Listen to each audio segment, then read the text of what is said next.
Hello everyone, Jinx here, one of the Monster Hunter math guys. Okay, so as you probably already know, I have been streaming the entire Iceborne story playthrough live on YouTube.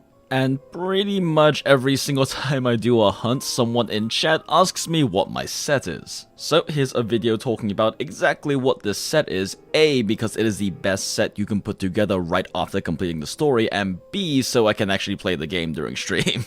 But before that, real quick reminder, we do have a Twitter where we do post updates about videos and things that interest us, and Tuna does have a Twitch where he does stream almost every single day. And when this video does go live, he will be live on Twitch, so be sure to check him out at twitch.tv/tunataco. Alright, let's talk about this set, but also, quick reminder, there will be some minor spoilers here. I'm going to try my best not to spoil too much, but I do have to talk about what the armor pieces are, when you get them, and when you can get the improvements, so if you don't want to see that, click off. Okay, so this set is basically a classic Master's Touch meta set. This is also the template meta set for any raw weapon in the game until you hit Master Rank 70. This set actually gets very close to the old meta Hemoth sets in terms of skill efficiency. So first up, the weapon is going to be the Shara Ishvalda weapon, the final boss weapon. The Shara Ishvalda weapons are currently considered the best non-elemental boost raw weapons in the game. And of course you can get this as soon as you beat the final boss and farm her up a few times. As for why this is the best non-elemental boost raw weapon, it's because the other competitors all have big disadvantages you can't compensate for properly. For example, the acidic loudness weapons get 10 more true raw, however they lose both of those slots and they only get a tiny sliver of purple only at handicraft 5. Because weakness exploit is not as reliable as it used to be, only running a tiny sliver of handicraft with Master's Touch isn't very reliable.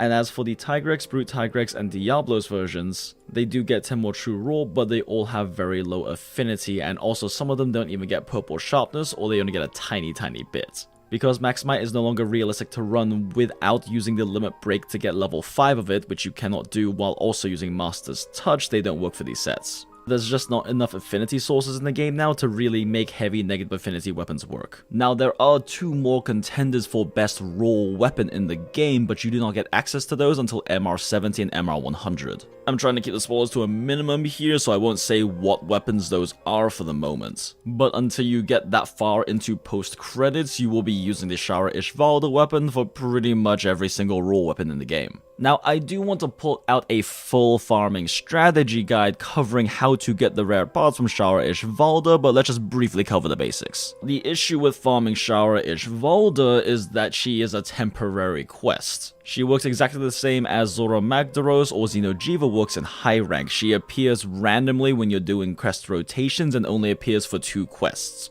Now, all the materials for the Shara weapons you can get off of 1 or 2 runs, except the tender plates and gems are rather rare. But for the gem, you can just meld a Celestial Wyverian ticket, and it seems now that every single week you can get a Celestial Wyverian ticket for free and guaranteed just by overdriving the Steamworks that one time per week. But now, for the tender plates, it seems that tender plate drop rates just from killing Shara are pretty low. And because she only shows up occasionally, you don't get that many opportunities to fight her. Now, one simple option is just to find SOS quests. There is always at least like 5 to 10 Shara Ishvalda SOSs going on, so just hop in, help kill her, and get your parts. But now, the easiest way to get these tender plates and gems, but something that is rather difficult to do in SOS, is to break her head twice. And yes, you can break her head twice. The second head break causes her scalp to fall off. This scalp gives you 2 carves, and every carve is guaranteed to either be a tender plate or a gem. This means depending on your gem RNG, it is entirely possible for you to get all the materials to make a final version of a Shara weapon in a single quest. However, the pop break HP for the second head break is insanely high. Pretty much every time I've run against Shara, I focus her head almost exclusively.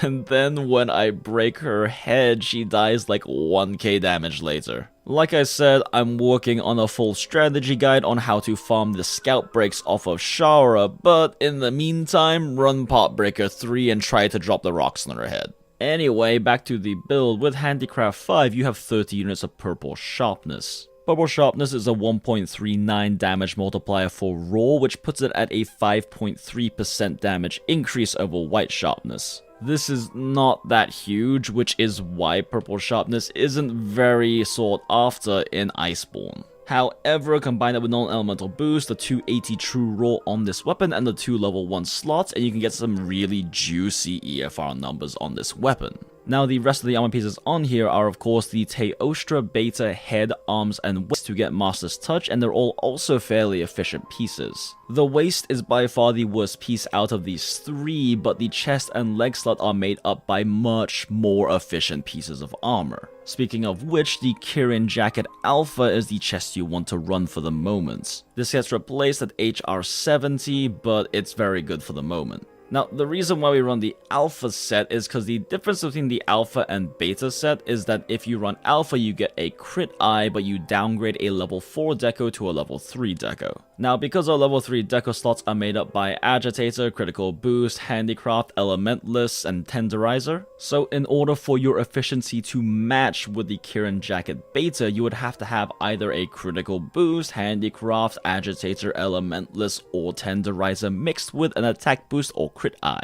And as I covered in our recent video talking about all the level 4 decos, none of those exist. Alternatively, if you did have the double attack boost level 4 deco, you could slot that in and it would be equivalent in terms of efficiency. But that deco is exceedingly rare. And again, that only matches the efficiency, it does not make it better. So yeah, run the Alpha Jacket. Also, quick note, this jacket is pretty much the replaceable piece of this set. So, for example, with Greatsword, you generally run the Damascus chest on this, you can get Focus 2. Alternatively, if you don't have handicraft decorations, you can use the Kashala chest instead. This basically trades out the Divine Blessing for not needing any handicraft decorations. Technically, the Kushala chest would be better if either Agitator, Critical, Handicraft, Elementalist, or Tenderizer plus attack boost or critical eye decos existed, but they don't. So equivalent efficiency, you just lose a Divine Blessing, but you don't have to have 2 Handicraft decos. Now you may be wondering, how do I get Master Rank Kirin and Teostra to farm? Well, these are actually farmable before you even get to the final boss of the story. However, in order to access them, you have to find investigations for them. You do this by going to their respective locales and picking up tracks and breaking monster parts in that area until you just happen to luck into one of the investigations. I say luck into, but I have terrible RNG and I have gone buckets of investigations for both of these, so it doesn't take that long if you just go around picking up tracks. Next up, the Garuga Greaves. So you will see these a lot. I guarantee you will see them in almost every single meta set. The reason behind this being is that they're basically the Draken arms of Iceborne. They have 2 crit eye, a level 4 deco, and 2 level 2 decos. They are insanely, disgustingly efficient. And also, many hunters will find them visually appealing. But they are the single best armor piece we've seen in the game so far for damage loadouts. Now, Garuga you can get access to pretty much right after storing once you enter the Guiding Lands. You have to make the Ancient Forest area of the Guiding Lands level 3 to unlock Garuga. And you improve the Guiding Lands level by picking up tracks and hunting and breaking parts on monsters that have the Ancient Forest attached to them in the expedition. Immediately after completing Master Rank, hunting Garuga for these leg pieces should be your #1 priority. Now the charm is a Handicraft 3 charm. Yes, there is an upgrade to this, the Handicraft 4 charm, but no, you do not get access to this until very late into post-story. So at least for the moment, you're going to have to just use a Handicraft 3 charm with 2 Handicraft decos. All in all, this set gets you Critical Eye 7, Handicraft 5, Attack Boost 4, Crit Boost 3, Weakness Exploit 3, along with Agitator and Non-Elemental Boosts. And of course, Master's Touch. The Blast Attack, Heat Guard, Latent Power, and Divine Blessing are all side effect skills. But as far as side effect skills go, Divine Blessing ain't bad, and Latent Power probably will trigger at least once per hunt. And of course, if you have any Attack Deco, Critical Deco, Handicraft Deco, or Agitated Deco combination decos, you can just slot them into level 4 slots for a few extra free quality of life skills. Not bad. But as per tradition, my RNG is terrible, and the only Attack Deco combination I've gone so far is a Stone Thrower, so I get 5 extra stones whenever I pick up stones in the wild. Yay!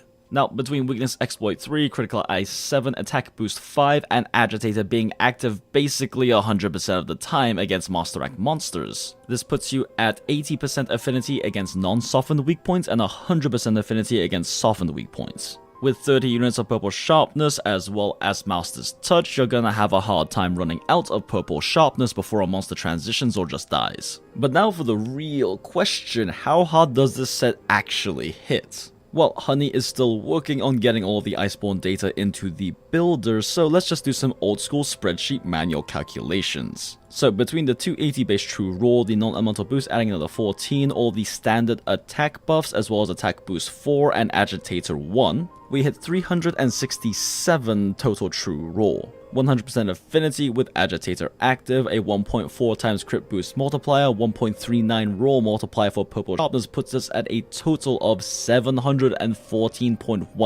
EFR. That is insanely huge. Compared to the Ruin pre-Iceborne set we had in our sets for pre-Iceborne, that's a 30.56% increase in EFR. Not too shabby.